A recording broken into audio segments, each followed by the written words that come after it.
What's going on, everybody? Welcome to the Word on Woodward, presented by Rehmann. Empower your purpose with Rehmann. I'm Danielle LaBrue, soon to be joined by Art Regner and Carly Johnston. Wherever you're watching today, make sure you like, subscribe, and turn on those live notifications so you don't miss a single second of the Word on Woodward, which airs every Tuesday and Thursday at noon. We've got another great show planned for you guys, as always. It's been a while since we've been here, so you know we're going to do it big for you guys today. We've got Hall of Fame hockey writer Kevin Allen, Tigers broadcaster Dan Dickerson, a look ahead to the Wings game tonight against Columbus, and Tigers pitcher Joe Jimenez joins Art for the headliner, and of course, a lot more. So without further ado, let's bring in my co-host, Art Regner. Art, I know you are amped up for today. It's such a busy day. We had the morning skate show with Carly and Ken at 10:30. We're here for the Word on Woodward. We've got the forecheck later, and of course, we've got the big screen show for the Red Wings game later tonight. So I'm excited. I'm amped up and ready to go. You know, we should just officially change the name of Game Day Live to the Big Screen Show because we're on the big screen. Now, yeah, I am definitely amped up. I mean, this will be interesting. You know, the Red Wings, this is their third game in 4 days. It's a back-to-back. We talked to Jeff Blashill and Michael Rasmussen after their morning skate. Kind of a few questions about Danny DeKeyser, perhaps. COVID-19 has hit the Red Wings. We don't know to what extent. So, there's a lot of things happening right now. And don't forget, those blasted Tigers are making news too. Yeah, that they are. And I do have to say, I want to point out that for the first time in Word on Woodward history, you can see Woodward behind me. Maybe I should go this way. So we're actually on Woodward for this channel. And you know what? You can see some fellow holding a Stanley Cup behind you, too. I'm not quite sure who that is, but it's a nice picture. If I turn, nope, this way. Okay. Well, I think it's the full shot. The full shot of you. Yeah, we'll see it. We'll see it later. See it later. For now, all I can see is the output and the preview on my screen, and everything else is black. So it's kind of an interesting perspective. I've been in the dark my whole life, so this is perfect. All right, let's get into the big three presented by our friends at Chevy. We've got a lot of news to talk about, as you mentioned, between both the Red Wings and the Tigers. We'll start with our Red Wings, who did play the first half of a back-to-back against Columbus yesterday. We had a matinee hockey game, a noon start. And although the Red Wings didn't win the game, there were a lot of positives to take away from it. Let's start with taking a look at some of the highlights from that game, Art. As I mentioned, there were a lot of positives.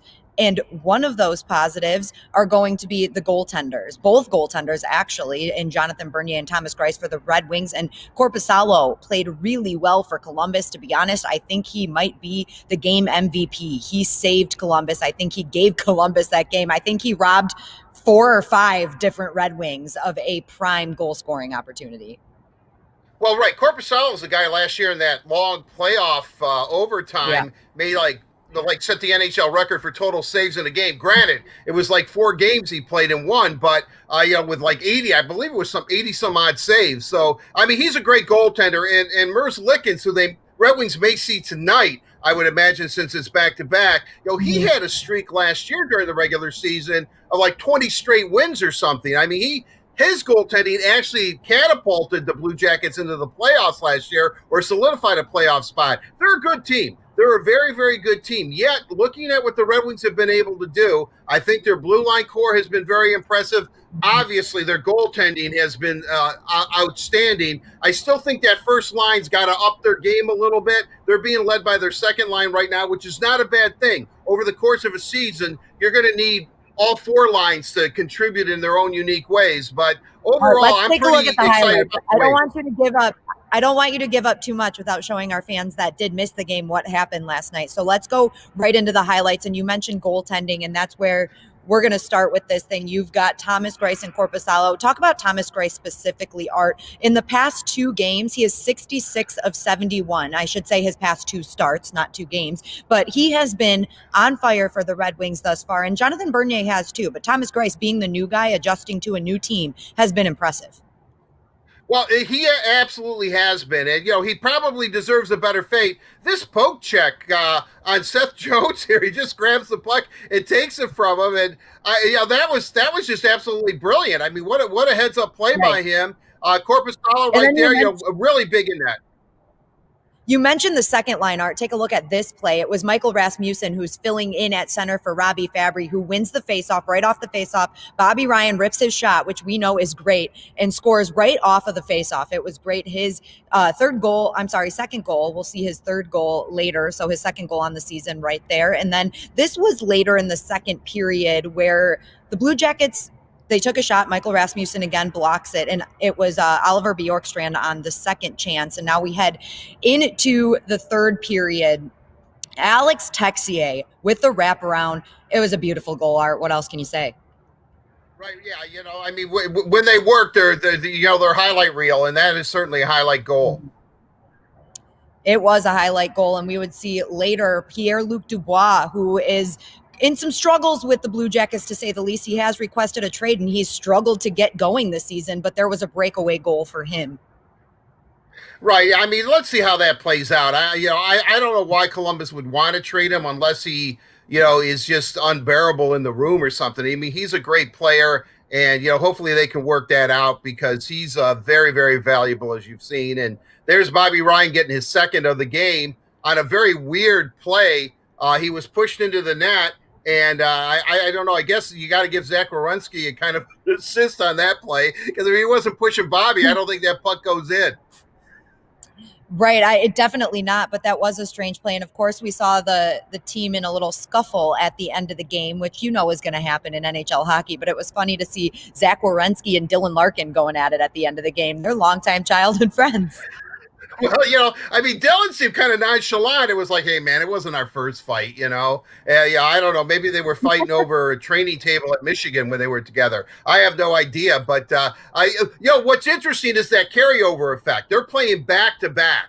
And, yesterday's game was an afternoon game. But let's see. The boys were, as you said, they were getting a little chippy there at the end of the game. Let's see how they come out tonight at 7:30. Yet both teams are playing the third game in 4 nights. So maybe that'll kind of quell the animosity a bit, because they're going to have to conserve their energy playing 3 and 4.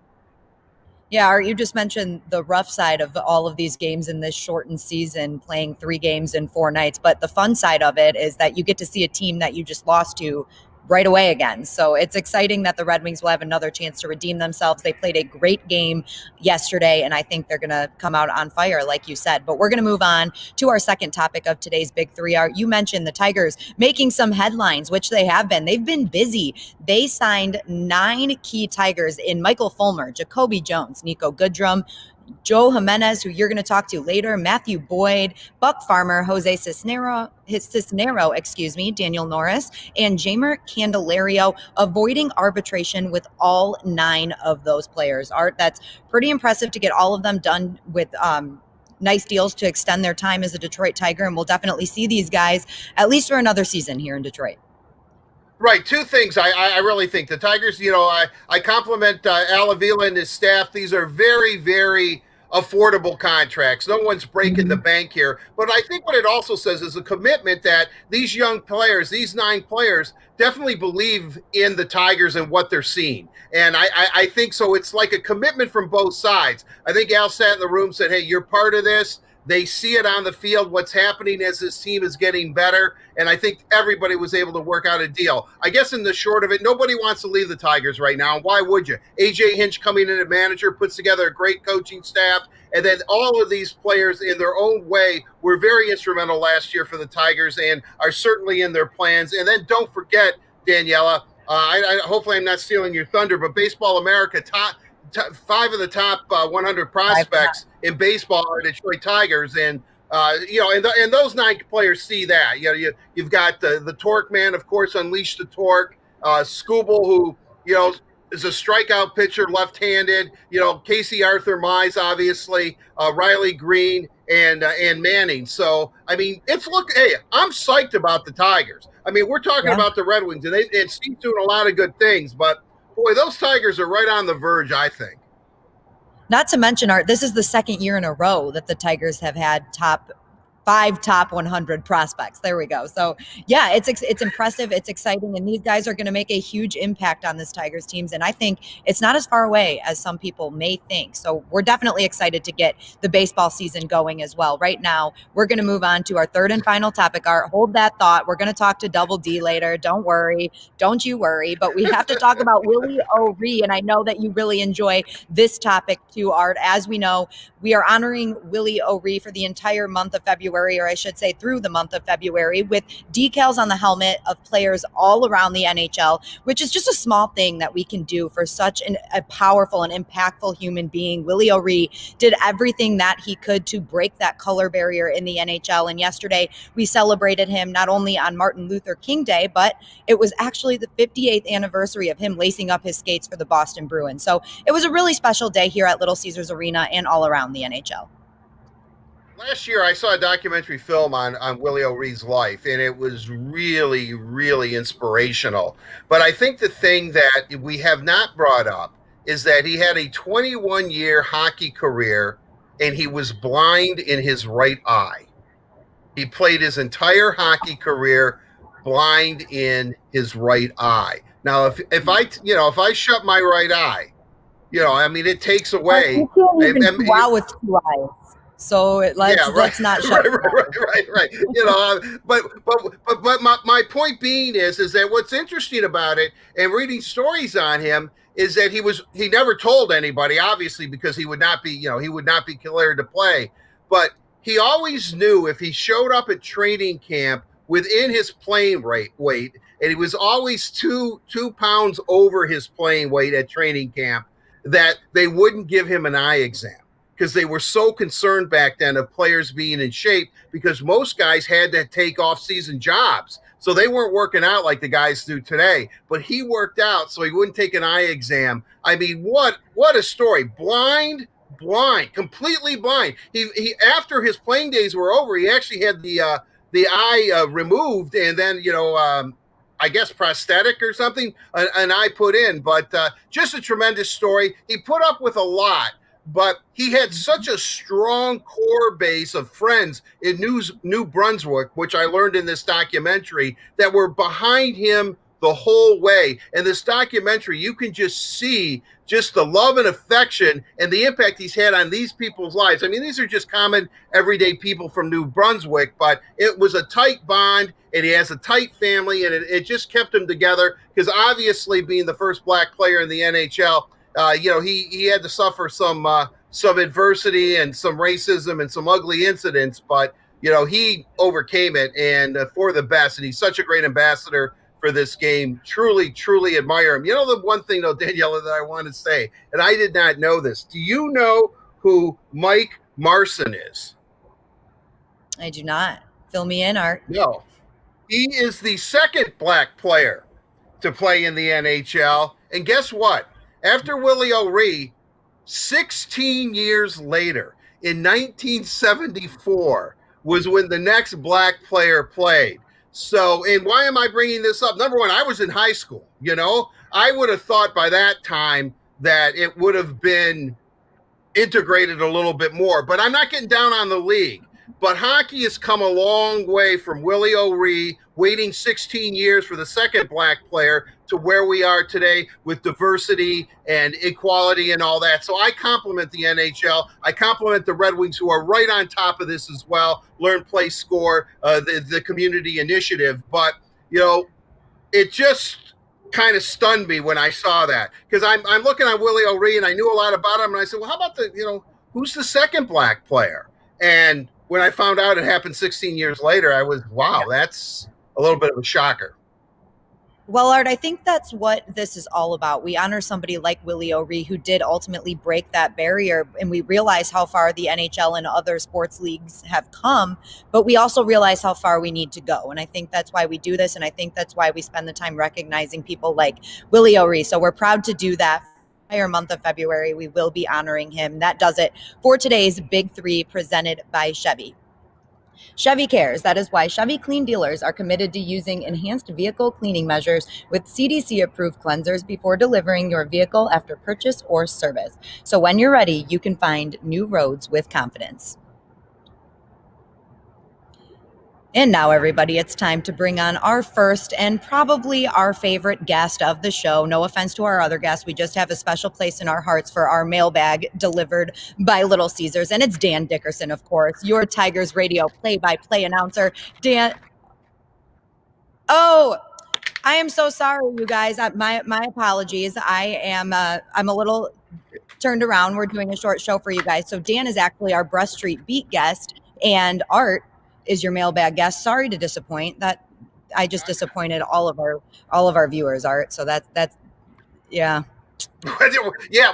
By saying I'm the mailbag guest, yeah. I made a mistake. Hey, I'm that disappointed. Just disappointed everybody. That's all right. Well, we have two questions from Red Wings fans that really want these answered, so we'll get to that. All right. It is Bill from Livonia on the first one, and he says, which Wings opponent this season will be the best benchmark for where the team is on their way back to playoff contention? Interesting question, because they play a lot of really great teams this season, Art.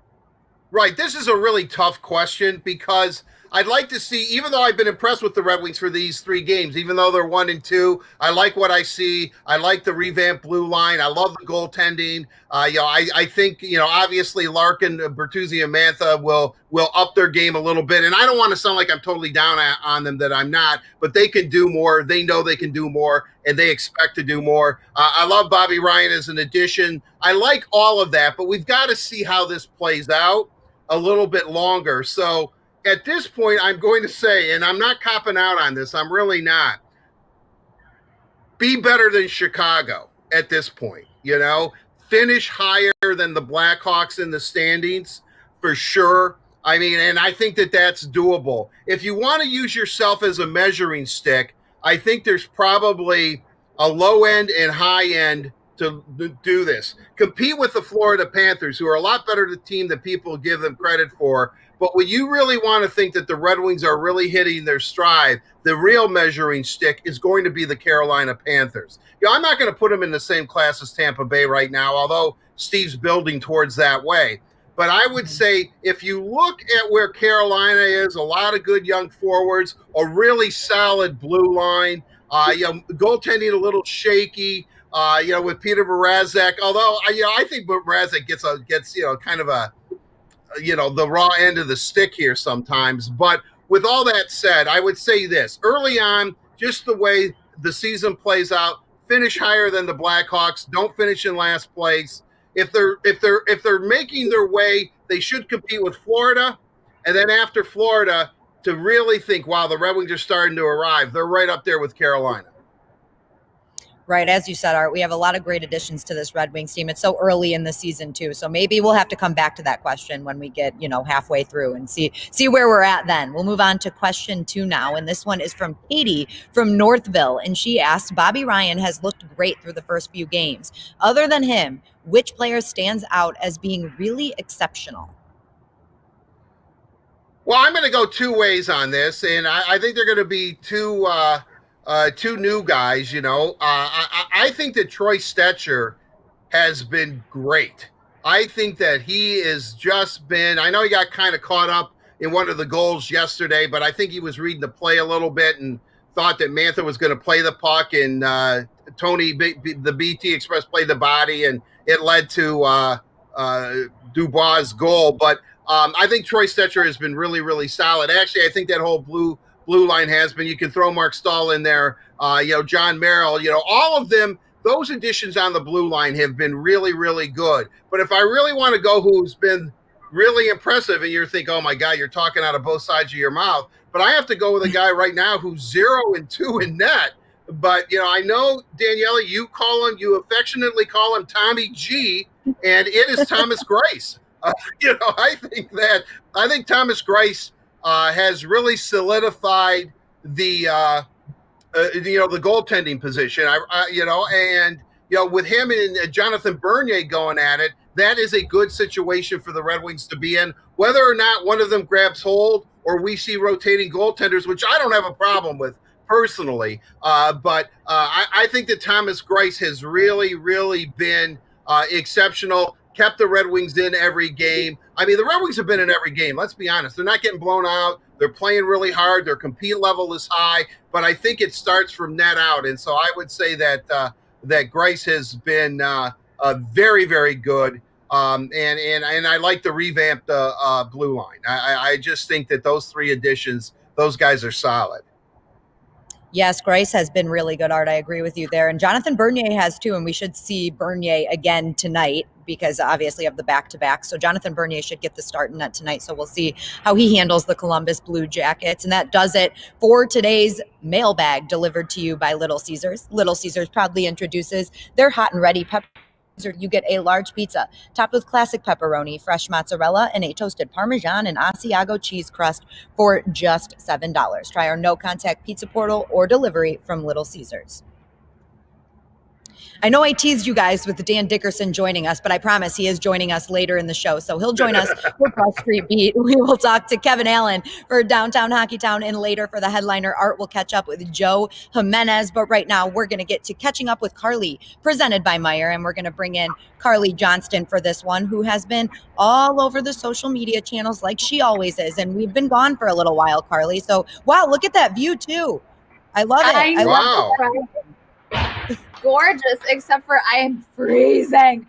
It's cold in here. I have a coat on, scarf, and gloves, but I had to take this one off to use my computer. Well, even though you're freezing, I know you still have all the social media news for us, and it has been a while since we caught up with what's going on in the social media world. So what do you have for us today? I actually have a few really cool videos and tweets. Let's start first with a video I saw. Sorry, I keep shaking my table. I saw this video on Twitter.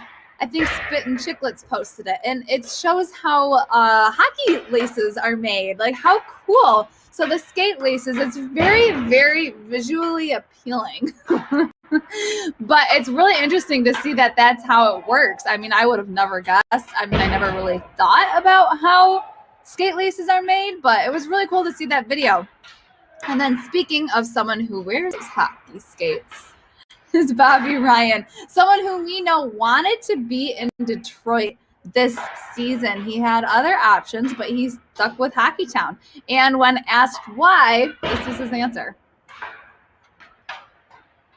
At this stage of your hockey existence, you had options. Why Detroit? Steve Yzerman. Simple as that. Steve Yzerman. That's the only answer that we needed. And moving on to the Detroit Tigers, as we all know, we celebrated Martin Luther King Jr. Day yesterday, and Nico Goodrum had a few words that he wanted to share. Check it out. I see the progress that has been made from then to now. However, I still see more change that needs to happen, and I'm all for the fight that Martin Luther King started.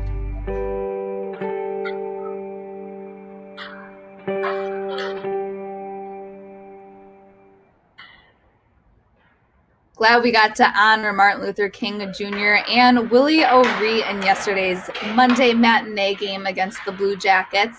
And one last thing about that game yesterday against the Blue Jackets, we saw buddies and former roommates, Dylan Larkin and Zach Werenski, getting a little fisticuff there. I mean, I know tensions were high. It was a tight game, but check out what this one person on Twitter said. I can't remember what the account was. I want to give him credit. But I hear, and they said that Dylan Larkin gave Zach Werenski's parents tickets to the game to watch Larkin punch their son in the face, I guess. Let's check it out. Okay, World Hockey Report was the account.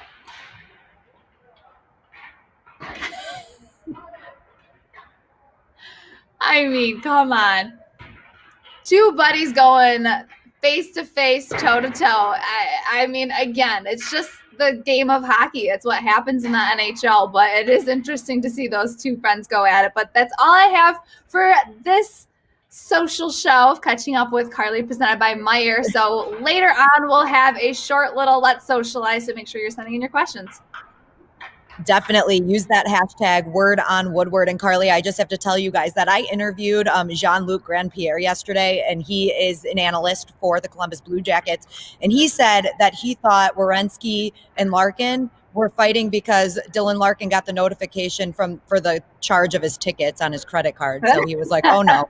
No, sir. Yeah. Something happened there. Now, I probably wouldn't punch my friend in the face, but you never know. I'm not Friendly competition. Yeah, exactly. Well, thank you, Carly. And again, a big thank you to Meyer for presenting Catching Up with Carly. And remember to use that hashtag Word on Woodward to send in your questions. Carly will find them later in the show. But Carly is not going anywhere because we are now going to move in to Bet You Didn't Know, presented by PointsBet Sportsbook, an official gaming partner of the Detroit Tigers and now the Detroit Red Wings too. And we are going to give you a little bit of a preview / recap of what is going on in this series with Columbus. It's a 2-game series, a back-to-back. They're in town again tonight, and the game starts at 7:30. I just want to make a couple quick notes on the goaltending. I know that we've talked about this already, that Korpisalo and Greiss were both outstanding last night. They really kept both of their teams in the game, and I'm not kidding when I say I think every single Red Wings player was robbed by Korpisalo last night. He made some great saves, especially on Tyler Bertuzzi and Anthony Mantha. He stopped 35 of 37 shots, which great for the Red Wings to have 37 shots on net. And then Thomas Greiss has stopped 66 of 71 in his past 2 starts. And his save percentage right now is a .930. So he's playing really well for the Red Wings. So I will definitely be watching the goaltending matchup, even though we'll see Jonathan Bernier today or tonight. His numbers are really good too. So it will be a very interesting matchup in that sense. But Art, I know for a long time you have been obsessed with the second line center. And I don't know if you expected that 3 games into it, we'd be talking about that being Michael Rasmussen instead of Robbie Fabry, as he was placed on the COVID protocol list. So I want you to talk about both of them a little bit. What have you thought about Robbie Fabry adjusting to second line center? And what do you think of Michael Rasmussen adjusting last night? First of all, I just want to say I know that it's cold in that arena, but when I turn on the lights here, I can see because my curtain's blown. I have to have the window open, or else it's a sauna in here. So we're on opposite ends of the spectrum right now. But with that said, first of all, let's get to Robbie Fabry. He was not good on faceoffs in the first game. We know that. He lost 14. He only won 2. He was at 14%. But he came back and he was near 50%. And so it's just an adjustment period. He's played center his whole life. I thought that his line, I thought he was meshing with Ryan and Philip Zadina, which again, and I'm not trying to take anything away from Zadina or from Fabry, but I think, Bobby Ryan has been a very stabilizing force for the Red Wings on and off the ice. But I think that Robbie Fabry's game is coming around. What I like about Robbie Fabry, he suffered all those injuries in St. Louis, and he had all the, and then there was the self-doubt. He had to take off almost 2 years, I think about it. He comes to Detroit. He starts getting his game together. Obviously, his plus-minus was not good, but he's a goal scorer. He's really working on it, and he's taken everything to heart. So I think that he looks at this center as being a challenge to him. And I think that the improvement that he made from game 1 to game 2 was significant, especially in the faceoff circle, which he's going to figure out. And I also like what Jeff Blashill said about it. Look, okay, he was bad on faceoffs in game 1, but in order for him to get good, we're going to have to keep him taking draws. And he obviously made improvements. I know I asked him about what the difference is, and he says guys are just more physical in the NHL because he had been a center his whole life till he got to the NHL level. And he said, you just have to just pretty much outmuscle these guys. And, he may not be the biggest guy in the world, but he's ornery. And so, I just think it's too bad that he's in COVID-19 protocol right now.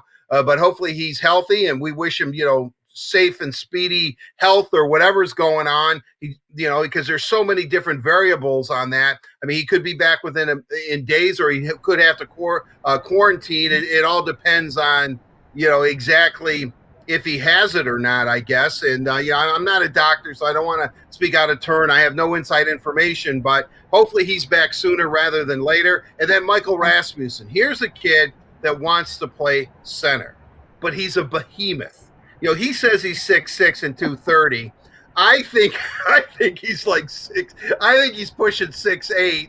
And I mean, he's just a big young man. He's 20, 21 now. He's the most serious 21-year-old in the entire world. Yep. He'll do anything, Yeah, I mean, he's a great kid. Don't get me wrong. He's a great kid, but he is very focused and very serious. Yes, exactly. And so, he get, and I call him Plum for reasons that I explain on the podcast, the Red and White Authority. But he's our guest on that. But, he gets called in. He plays almost 13 minutes at center. Center's the second line, which is big, as we know. It is crucial. Mm-hmm. We've talked about it. The Red Wings want to get some balanced scoring. They want to keep that first line together, so that second line is huge. He wins 50% of his draws. He wins 3. He loses 3. He didn't look out of place. He wins that one draw by muscling because he's big. Remember, that wasn't exactly a clean win, but the puck was sort of laying there, and because he has such a long reach, and he's at least 6'6", if not 6'8", he swept it over to Ryan, and like a good goal scorer, like a proven goal scorer in this league, Bobby Ryan's stick is on the ice. No sooner does it hit the blade of his stick, and it's bam, it's in the net. Great play by both of them. So I'm impressed because it was an early game, and maybe that helped him. That was Rasmussen. He was just told that day. It was like, hey, man, guess what? You're playing. What? I'm on the taxi squad. No. You're actually playing. You're playing. We have some COVID issues here right now. Guys had to go into protocol. And not only are you playing, and so Rasmussen's thinking, yeah, I'm going to be a fourth-line plugger. There's nothing wrong with that, but he's probably thinking, well, what am I going to do? Then they give him the second-line center position with Ryan and Zadina, 2 prime forwards. Boom. Way to go. He really comes through. So I'm happy for both of them. These are good things. What we're talking about here, this is good thing. These are good things for the Red Wings. Right, these are good things. Well, but no, not Ryan. But I'm just saying to have guys competing for jobs for centers. Fabre and Rasmussen stepping in. That's a good thing for the Red Wings. That's a good thing. Yeah. That's all I'm going to say.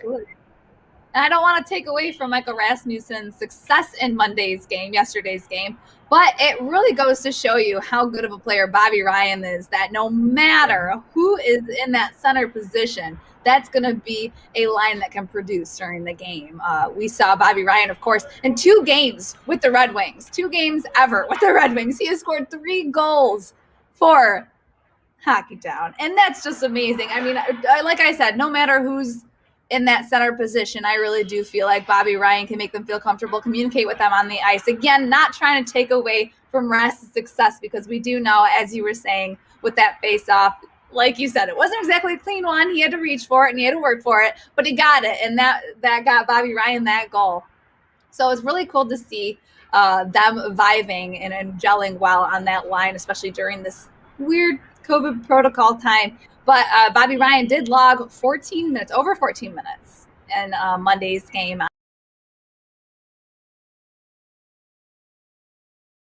Okay, Jeff Blashill said face-off battles, that forwards have to be engaged. Rasmussen, the puck was just laying there. Rass is so big, he guarded the puck because you can't move him. And Ryan saw the puck in the face-off circle just sitting there, and he came over and shot it. That was what Jeff Blashill was talking about. So, you got to win those battles too. You need your forwards engaged, and that was perfect. That is exactly what happened on that play, and the Red Wings need to do more of that. I'm done. All right. Good work, both of you. That does it for Bet You Didn't Know, presented by PointsBet Sportsbook, an official gaming partner of the Detroit Tigers and Detroit Red Wings. Download the app and follow PointsBet USA on social media for more information.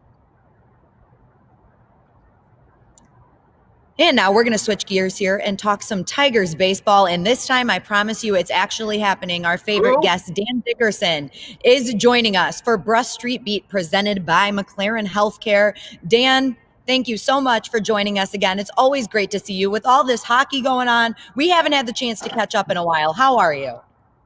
I'm good. How are you guys? And you know what? It's so great to see hockey back and a regular season for both the NBA and the NHL. Baseball is going to get started. These are all good things as we try to get back to a more normal schedule for all the sports and learning how to play in a pandemic. Yeah, it's a great thing, Dan. And we saw some great news for the Tigers that they were able to agree to terms with 9 of their players. They avoided arbitration completely. Just talk about those signings and what the Tigers were able to do.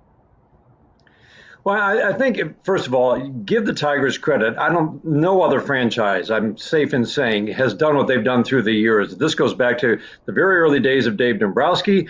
His philosophy was they wanted to settle all their arbitration cases. They did not want to go to arbitration because it just can leave lingering bad feelings. And this track record is amazing. I think there's been one case that's gone to arbitration through all these years. And this year, again, the track record was clean. All 9 cases, all settled before arbitration. That's not a small thing. I really believe that. But I think the interesting ones, Matthew Boyd, they might have gone to arbitration on him. He ended up getting quite a nice piece of change. I think it was over $8 million for, after he struggled. But I think what it shows you with him, and especially with Michael Fulmer, who got a $3 million deal, that they still believe in these guys. Michael Fulmer was the one I think a lot of people wondered, would they even non-tender him? That wasn't the case, but would they maybe fight a little bit to try to get that dollar amount down? I think that shows you, agreeing with him and agreeing with Boyd, how much they still believe in these guys, as ugly as the numbers were for both. And we found out after the year that for Matthew Boyd, there were some lingering hamstring issues that I think he was dealing with. But that said, they believe in the upside of both of these guys. Both are going to be very important for 2021, because they're going to have to, as we've talked about a lot, navigate these innings and figure out how to allocate the load. But I think for both of those guys, Michael Fulmer said, hey, I want to get back to a full workload. And I think Matthew Boyd very much feels the same. Go ahead and load me up, where I used to be, 160, 170, 180 for 2021, because it's the younger guys that they're really going to be watching closely. Double D, in a way, though, doesn't it say that these 9 players, and I know the Tigers have had a history of signing all their guys, as you said, but that they kind of believe in what's going on. I mean, they see this team getting better. They see this young talent, and they're part of it, too. And I think that this is a good situation for all parties involved.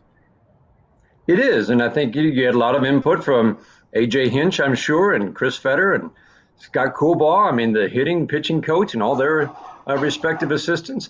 I think that it says a lot about it. And I think these guys are really, really sharp in their ability to evaluate and understand what they have, because that is so important. Understand what you have, and using all the tools at your disposal, make them better. And I think A.J. Hinch showed in Houston with his staff that he has a gift for that. I think Chris Fetter at Michigan has shown he has a gift for that. And that's why I think it's so important that these guys, I'm sure, had a voice. They believe in these guys. They wanted them all back, obviously. Tigers then took that information and made sure that they avoided arbitration. So, yeah, it does speak to the talent that's here. Remember when Jim Leyland came in 2006? He talked about the talent that he had. That was, remember, still a 90-loss team the year before he took over in 2006. But he also knew that he had talent to work with, and that things could turn around. Okay, so I think there's some similarities. Maybe not that big a jump, but in terms of A.J. Hinch, his staff, they know what they've gotten in terms of talent. It shows you that beyond just the prospects who are on their way. Dan, definitely. The Tigers also agreed to 4 minor league contracts, which of course aren't as big of a deal as the guys that are going to be playing for the major league club, but they agreed to terms with John St. Locke, Miguel Del Pozo, Andrew Moore, and Robbie Ross. Now these guys maybe, how do I word this? People may not know who these guys are quite yet. We don't know exactly what they're all about. So is there any one of those guys that stands out to you that you think Tigers fans should be keeping their eye on? They're all a little bit older, and I mean that's kind of typical when you sign minor league free agents. I think Robbie Ross is interesting because of the success he's had. I mean, almost all of them are kind of a few years removed from success at the major league level if they've had that exposure. But Robbie Ross has had some success at the major league level, and this is a guy that I think you should keep an eye on. Any lefty who's had success at the major league level is going to draw your attention. Ian Kroll's another guy that they signed, and he's going to be a non-roster invite, I believe is the correct term for camp, but a former Tiger lefty, a hard thrower. He's kind of back in the fold. So, I mean, those are the guys that, you keep an eye on. those minor league free agents, you never know. There have been many, not just with the Tigers, but throughout baseball. Every year you look at bullpens around the league and how they're constructed, and a lot of those guys are just kind of picked up off the scrap heap from somewhere else. Tampa certainly has a pretty good track record of doing this, and then you realize they make a big impact, and they're a big part of the rotation or the bullpen for contenders. So there's a chance when you sign these guys, they're going to get some playing time, or in the case of pitchers, log some innings. And I wouldn't be surprised to see all those guys at some point with the Tigers. It's going to be a lot more, I think, up and down between the major leagues and minor leagues, AAA and the major league level throughout the course of this year, obviously, than last year.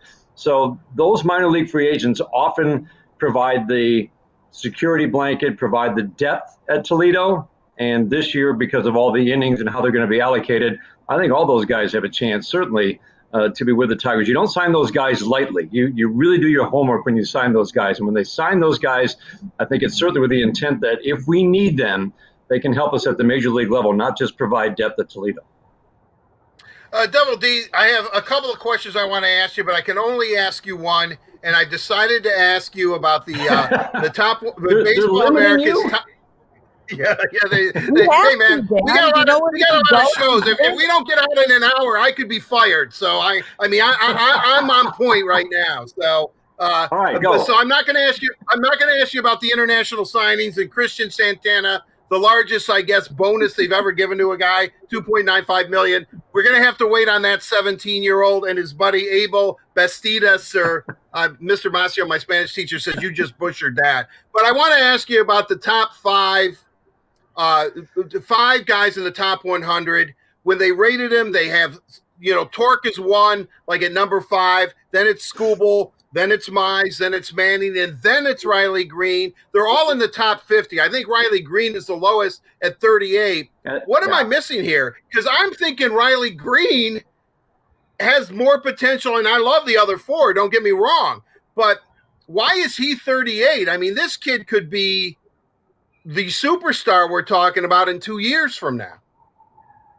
Yeah, he's at 30, I think 31. So it's 5 in the top 31, which is, again, it's remarkable. It's fantastic. It's a great sign of how far this farm system has come from a bottom 5 farm system in baseball to, I think, consensus is top 5 or 6 in all of baseball.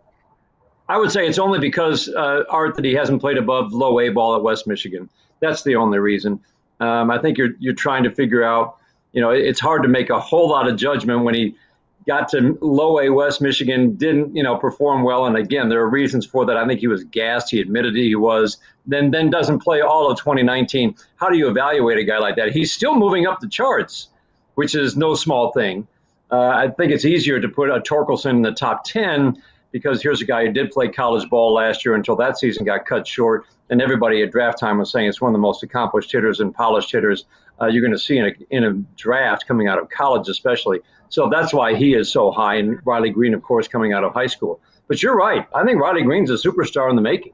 And I think it's just a matter of they want to see it, those who put these lists together, at a higher level than, short season A ball, which is probably the last time he had a lot of success before they're going to rank him any higher. The best thing is, though, I'm so glad you brought it up, Art. 5 guys, top 31. Riley Green, Al Avila has said, he told us on the Tiger Talk show that I do with Pat Caputo a couple of weeks ago, he said, don't hold me to it, but his prediction is that Riley Green is going to start at AA this year. That's big news. Oh. That means he's bypassing high A, which used to be Lakeland, is now West Michigan. And again, likely, if the general manager is saying there's a pretty good chance it's going to happen, right? AA. And that means to me, if he performs, these guys are not hesitant to keep moving him up the chain.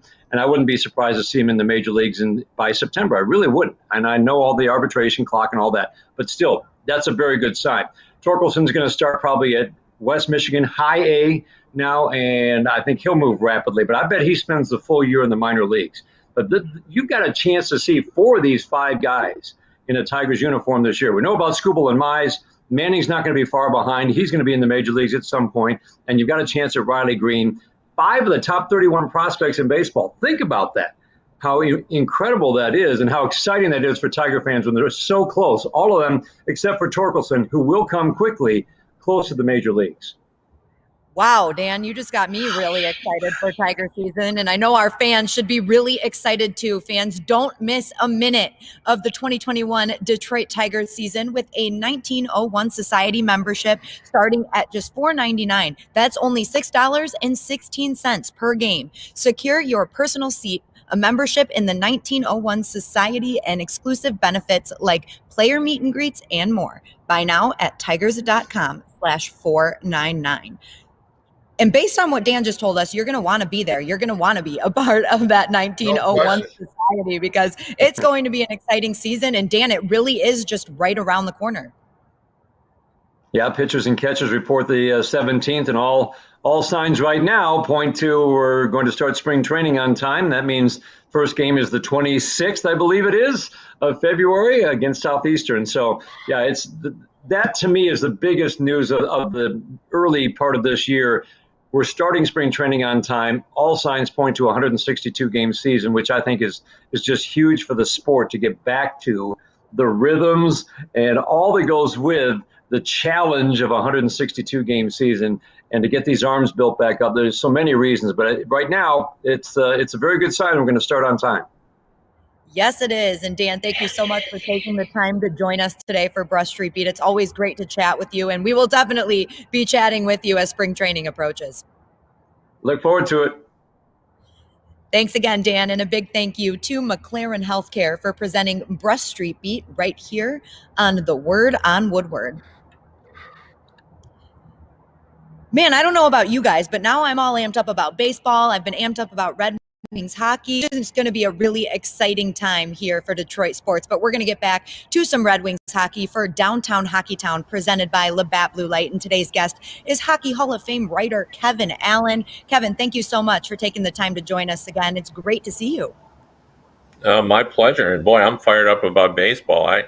Pre-COVID last season, I used Doc Emmerich's seats in Bradenton, Florida, sat behind home plate and got to see Riley Green swing. It's one of the sweetest swings I have seen in a long, long time. He's the real deal. There's no doubt about that. Oh, man, we're all really excited to see Riley Green make his way to Detroit. And I know, Kevin, you've probably been enjoying having NHL hockey back, and the Red Wings have 3 games under their belt. So just give me your thoughts in those 3 games. What did you like? What did you maybe not like so much? Well, what I really like is it's pretty clear that Steve Yzerman put an emphasis on making this team more competitive, particularly on the back end, and he's accomplished that. The goaltending is going to be so much better. If you remember last season, obviously Jimmy Howard has served the Red Wings well in his career, but last season was a horrible season for him with the goals against average over 4. And now we've added Thomas Greiss, who in his first 2 games has posted a .930 save percentage, and even though he didn't win the games, he kept the team competitive. Of course, Bernier was probably the Red Wings' best player last season. So their goaltending is solid. Like if Greiss can stay with a save percentage of anything north of .920, this team is going to be much more competitive. And even though they've lost 2 of the first 3 games, you can tell the difference. Like they're in the games, and Ryan's making a difference as well. I know. I heard Art talking about him before. The real test of a goal scorer is, can you score a goal when nobody sees you shoot the puck? And that happened certainly at the end of that game when there was the big scrum. And, who got credit for the net, for the goal, because he was around the net? Bobby Ryan. So that's key for them, because everyone remembers how difficult it was for them to find the net last season. And it looks to me like they're going to have 2 lines that will be able to score goals, and that's going to be crucial if they want to be competitive.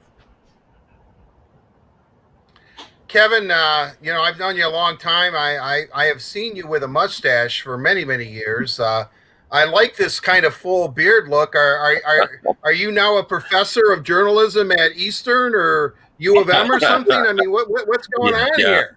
Yeah, I've gone full professorial on you. No, it won't be for long. I'm trying to avoid the COVID surge here the second time around. So I've not gone to the barber, and I haven't been shaving. I've just been kind of holed up watching hockey. So, but I'm sure the beard will be gone in another week or so.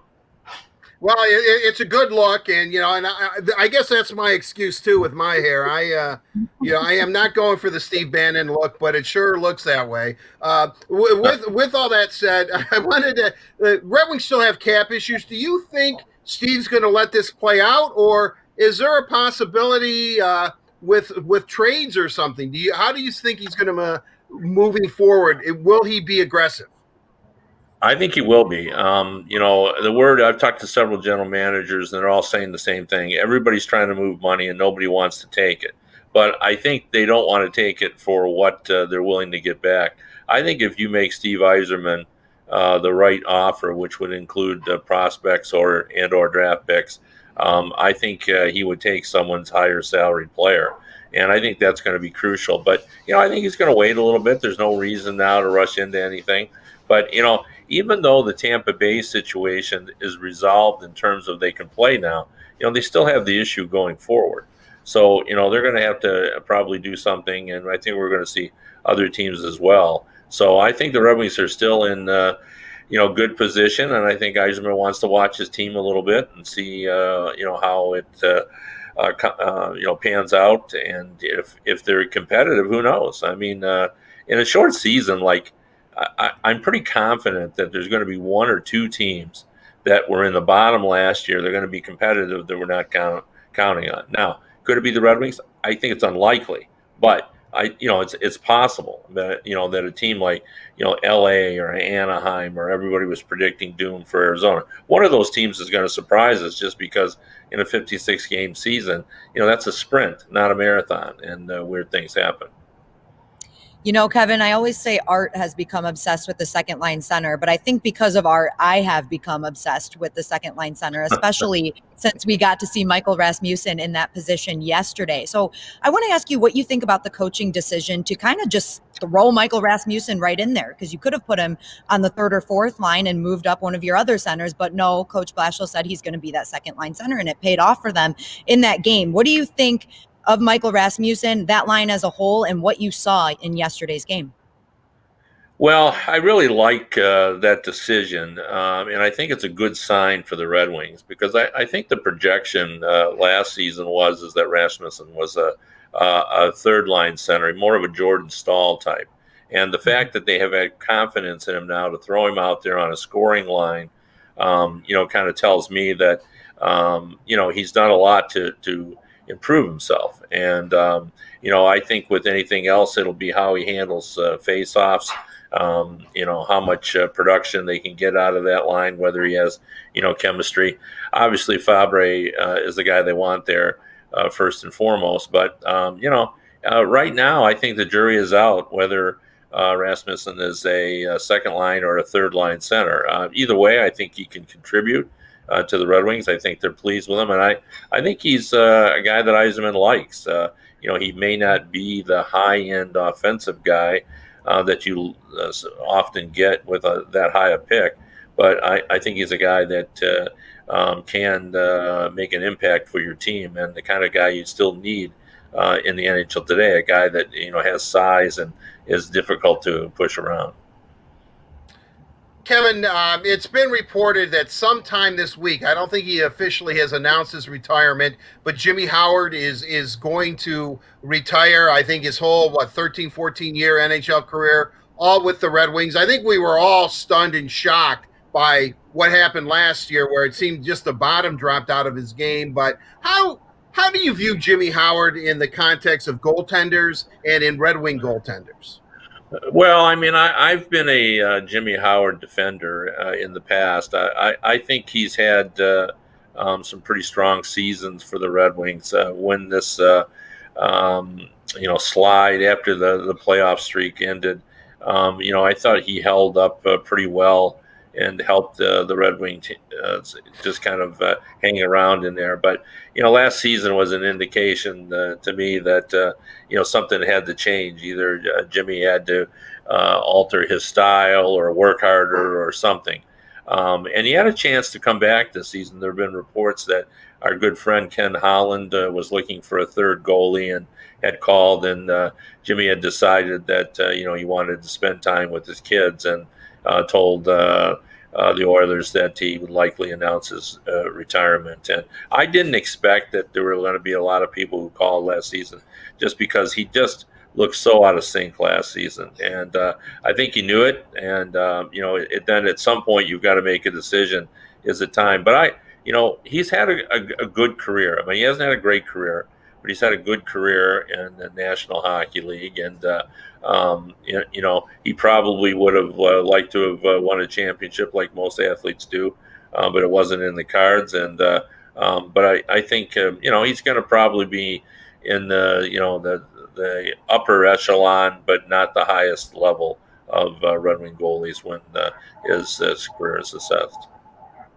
Well, you mentioned his family. We know, I think he has 4 beautiful children. So he has a very big family and they're all pretty young. So I definitely understand that he wants to spend time with them. And sometimes you just have to know when to call it. You have to listen to your body, your mind, your heart when you make those decisions. So we at the Red Wings, of course, we wish nothing but the best to Jimmy Howard. And I hope everyone can remember the career that he had aside from last season. We know it didn't end the way he wanted it to, but it was great having him in Detroit. And it's very rare to see a player play their entire career with one team. So we definitely appreciate everything Jimmy Howard did. And Kevin, we appreciate you for joining us here on Downtown Hockey Town. We'll be talking a lot of Red Wings hockey momentarily or coming up this season, so you'll definitely be back. And a big thank you to Labatt Blue Light for presenting Downtown Hockey Town. Refreshing Canadian Pilsner. Visit your local retailer when safe to pick up some Labatt Blue Light.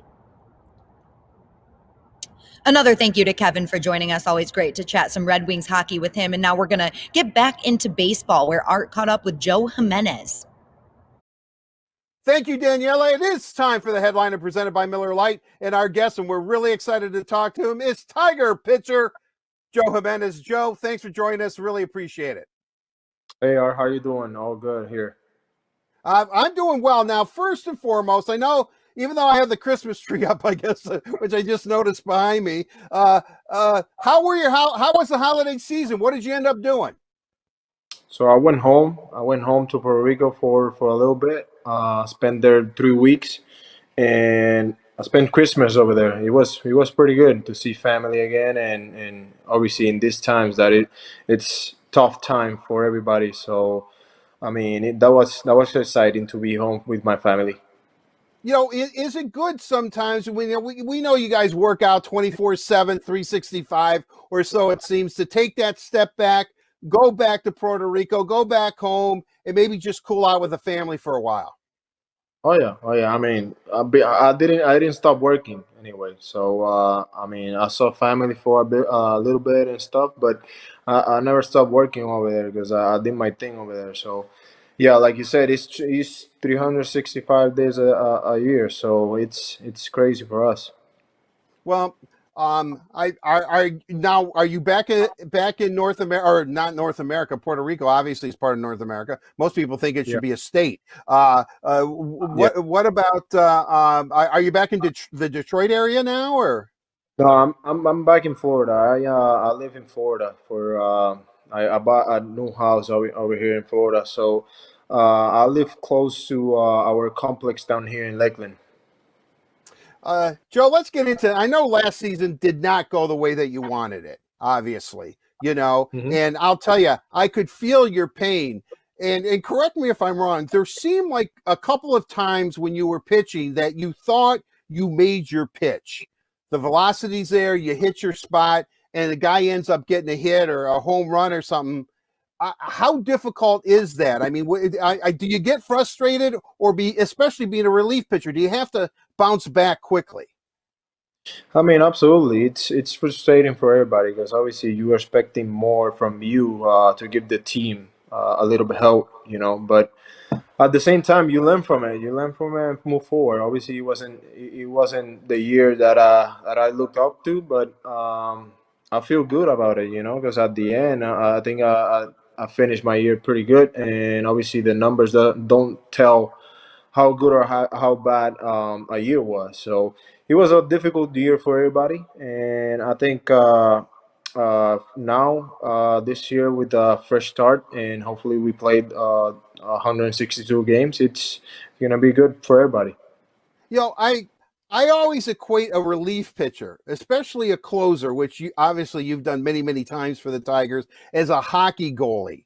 you you give up a goal, that's it. You know what I mean? You may not be able to come back from it. Whereas the starter can give up a couple runs, he's got some more innings, or he's got the next start.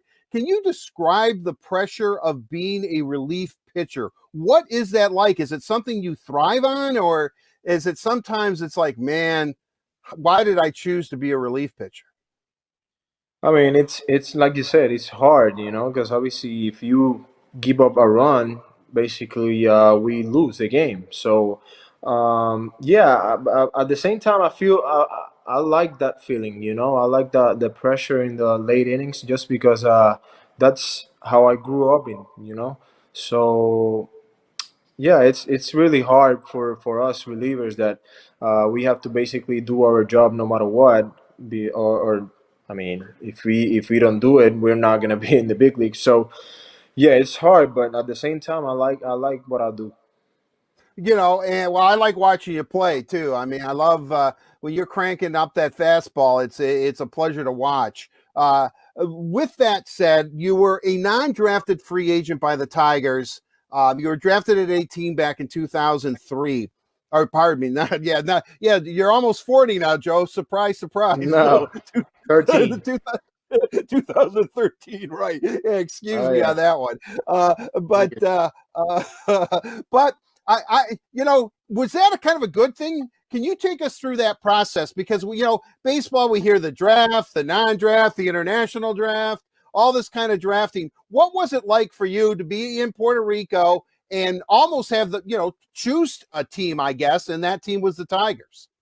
Okay, so yeah, it was a hard time for me, in 2013, because I thought I was gonna get drafted by a team, and I mean, after that, the Tigers called me, and they offered me a good offer, and I ended up signing with them, and the rest is just history.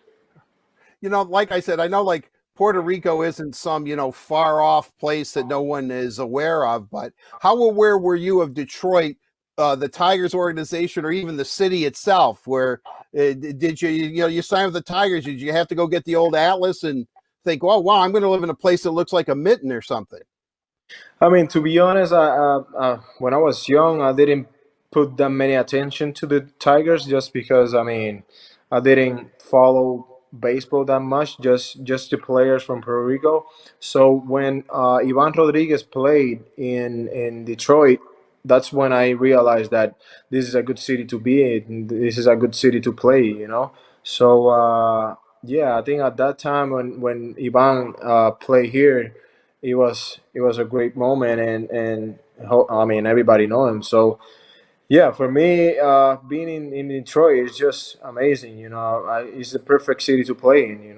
The best fans are in Detroit. So I mean, I like it so far. I really want to get into AJ Hinch and Chris Fetter and the changing of the guard a little bit, but you brought up something about the fans, and like last year, again, not the year that you wanted. Are you looking forward, hopefully, to playing with fans this year? Because I would imagine that the crowd could really get, especially depending on what situation you find yourself in a ball game, really getting you revved up. Oh yeah, absolutely. I mean, it was a hard year to play baseball, because we didn't have fans at all, and that's something that we as a player need, that like that pressure that comes from the fans, that's where we perform, So it was hard, because we are not used to play without fans, like never. So yeah, I mean, it was hard for everybody, but at the same time, we have to perform. We have to do our job anyway. So hopefully this year we play with fans, and hopefully Comerica, we can fill up Comerica, the whole stadium. Well, I'll tell you what, I have a big loud voice, Joe. So when you're in there, I'm going to say, Joe, you're my man. And you'll be able to hear me and you'll know it's me. All right. Oh yeah, oh yeah. uh, AJ Hinch is the brand new manager. Obviously, Gardy was a great manager, great players manager. Everybody liked him, and we all liked him too. And but have you talked to AJ Hinch yet? Has he reached out to you and talked about maybe how he envisions your season coming together? Yeah, absolutely. Couple days after that he got the job, he actually called me, and we spent, like, I would say, between 20 and 30 minutes talking, and it was amazing because I knew him before because I went to the All-Star game in 2018, and he was the Oh yeah, manager. yeah, And that was that's the right. first time that I met him in person, and for me, he always was good to me, he didn't say anything bad or anything. And after that call, I said, I mean, this is the guy that we need in our team, because I mean, it's I don't know, it's hard to find people like that care, and I mean, for me, AJ has been perfect for the job. What? Yeah, I don't know if you can share everything, but did he just say, "Hey, Joe, forget last year, forget what's been going on, just settle down. I believe in you." What was that conversation like? Yeah, absolutely. I mean, he knows everybody. He knows the whole team, and for me in specific, he knows what I can do in the mount. So I think it's gonna be a good year for everybody. I mean, not just for me. I mean, it's gonna be a great year, a fresh start for everybody, and just we're gonna compete like we never did. So that's the main thing. I Chris Fetter is the new pitching coach. I was aware of Chris Fetter because I'm a big University of Michigan fan, and I know what he did with the baseball team. I even remember him as a pitcher for Michigan's baseball team. Um, has he talked to you much? And what has that conversation been like? Has he offered you tips, or has he already started to break down your game, or was it just more of a getting to know you type of conversation? No, I mean both, and I think he did it with every pitcher. I think, I mean, since he got the job, the same thing. I think he called everybody, he texts everybody, and that's the best way to start your career as a coach, because you need that confidence from the coach as a player to go out and perform. So yeah, some of the conversations with him is just like this or that. I think this or that or whatever, and he thinks a lot. He watch a lot of videos, and he knows what he's doing. So, like I said, he's the perfect guy for the job. Also, When how important is it for you to have a not only a good working relationship but a good personal relationship with your pitching coach? I mean, that's a big part of it. That's the key of everything. And with Anderson, it was like that. We had that confidence to talk about everything, not just baseball stuff. So yeah, that's the thing that we need to get ready and to put everything in order to perform in the field. So like I said, he's doing the right thing with everybody, and I think he's gonna be a great coach. Uh, I know you said you're working out this off season. Based on what's happened in the last couple of years, are you still training the same way? Are you doing something different? Have you modified your training regime maybe to I don't know, you've got such a strong arm anyway. I mean, you've been a workhorse for the Tigers since 2017, but I'm just kind of curious, what have you kind of modified your workout regime? Basically, kind of the same thing that I've been doing my whole career, because obviously, my body feels good to perform. It's just like I need to get everything together to, I mean, to do the things that I have to do in the field. But yeah, I mean, obviously, it's a weird year. I would say that we can't go to certain places to work out and stuff.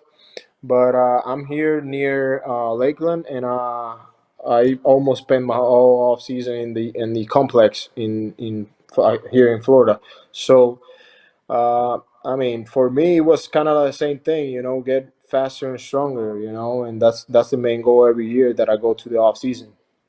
I know your goal obviously is to help the Tigers win ball games. Do you, talking to AJ, it certainly seems like it's going to be open competition. I would imagine then in your mind that you would like to retain that closer role again, right? Is that what you're going to spring training? Is that your goal? I mean, absolutely. That's the thing that I want to do. But if not, I mean, I talked to AJ already, and I'm gonna be the guy that he needs in every situation. I'm gonna be there, you know. So it doesn't matter if I stay with the job or not, because I think Brian did a pretty good job as a closer. But I'm gonna do whatever they want me to do, and obviously I'm just gonna help the team, no matter what. How exciting is it for you to be a pitcher on the Detroit Tigers? And when people talk about the Tigers, you know, certainly there's Riley Green and Spencer Torkelson, and I know I'm going to forget a bunch of positional players that I shouldn't right here, but how exciting is it for you, as I said, to be part of a pitching staff that people look at and say, wow, when you think of up-and-coming pitching staffs, the Detroit Tigers are right there? Oh yeah, I mean, I think we are in part of the process that it's exciting. You know, everybody has noticed that. So our pitching and our hitting too. You know, there's a lot of young guys that are coming up, and I mean, they're gonna do their job. So they're gonna help us a lot, and it's gonna be exciting the next few years. It certainly is. And remember, Joe, when you're out there, it's going to be a crucial situation. Bases loaded, nobody out. AJ's going to hand you that ball. You're going to look in at the catcher, whomever that may be, and you're going to hear this voice, Joe, you're my man, and that's going to be me. All right. Yeah. Just remember that. Remember that. Yeah. Perfect. All right. Joe Jimenez, really, hey, good luck to you. I love your attitude. I look forward to seeing you in the Old English Tea this coming year. Best of everything. Thanks for joining us on the Headliner. Thanks, Joe. Thank you, Art. Appreciate it. Thank you. That'll do it for this edition of the Headliner presented by Miller Lite. Miller Lite, it's the original light beer. It's only 96 calories. It tastes great, and it is delicious. Daniela, back to you.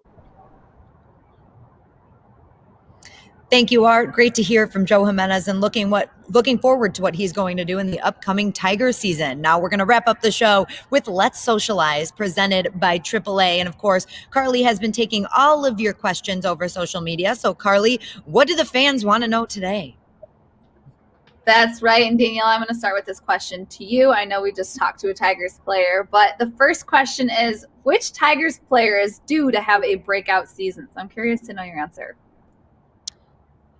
Well, my first thought is definitely Casey Mize. I'm going to go with Casey Mize for sure. And I say this because the first two players that come to mind are Tarek Skubal and Casey Mize. And I think they're both going to be a huge part of the Tigers rotation next year. I think they're going to be a part of it, and they're going to be starting pitchers. And Tarek Skubal came on a little bit faster than Casey Mize did last season. We saw Casey Mize struggle a bit, which again is expected. It's their first big league appearances. But I think Casey Mize is really going to find his way this season. I think he's going to be one of the Tigers' best pitchers, and I think next year is going to be the start of that. So I'm going to say Casey Mize. I'm going to roll with it, but I hope it's both of them. I hope it's him and Tarek Skubal that have breakout seasons. Absolutely. I hope it's the whole team, but I'm sure Art loved your answer. But Art, so I have a question for you. One of our friends wants to know, talking now about the Wings, do our 2021 draft assets become more of an easier piece to trade with such little scouting this year? It's a really interesting question. From Harry P. Well, 77. Thank you there, Harry P. 77. That's a very interesting name. You have a lot of guts or a sense of humor to use that moniker there, buddy. With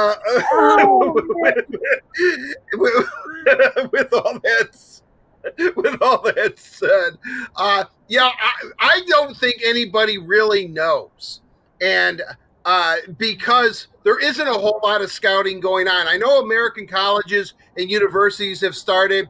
I'm not even sure the Canadian Hockey League. It seems like they were on the verge. I know the Quebec League started and then shut down. I don't even know what the status is there. Over in Europe, all the Swedish leagues, except for the Swedish Hockey League, have all shut down for the year. So I don't know.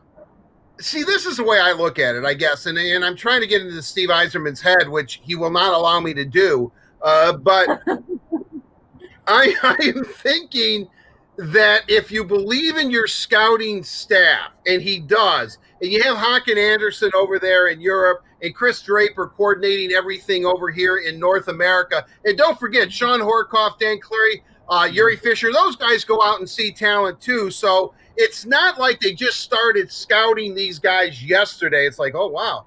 Daniela Bruce is going to be eligible for the draft. Maybe we should start looking at what kind of player she is. I mean, they know these guys since they were young teenagers, really, 13, 14 years old. There's a progression in coming up the ranks. So I would bet that Steve is not going to trade assets. I don't think, and we just heard from Kevin Allen, he wasn't talking about making a trade for a player.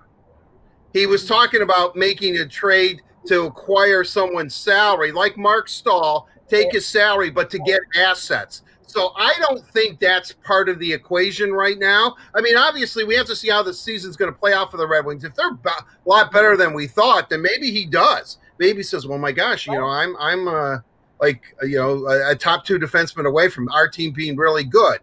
Again, I don't think that's going to happen. Then maybe he does trade some draft picks or something like that to acquire somebody. I don't think they're there yet. I think Steve is still in the mindset where he wants to get as many draft picks as possible, fill that talent pool up, where it's just brimming with talent.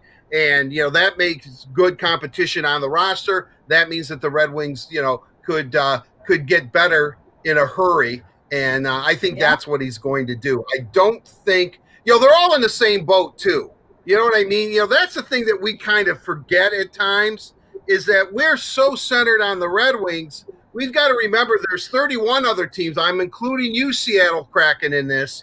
There's 31 other teams that are in this, trying to figure out the same thing. I think when it's all said and done, especially with COVID all over the place now, we don't, no one really knows.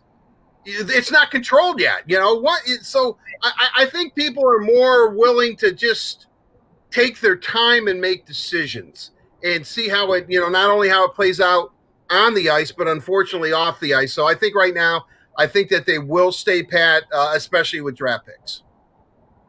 It was interesting too, because I actually was able to catch up with Chris Draper and Uri Fisher yesterday. I was able to talk to them, and Draper was saying, he's been around the United States in a couple spaces without giving away too much, but he's hoping to get the vaccine so he can travel abroad at some point and be able to see some of these players overseas. So it'll be interesting to see how this all plays out with COVID and the restrictions that we're dealing with right now.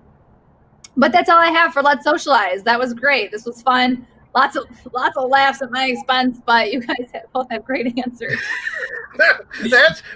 From now on, I can't wait to see everybody that's going to send you questions. What type of names they're going to throw your way.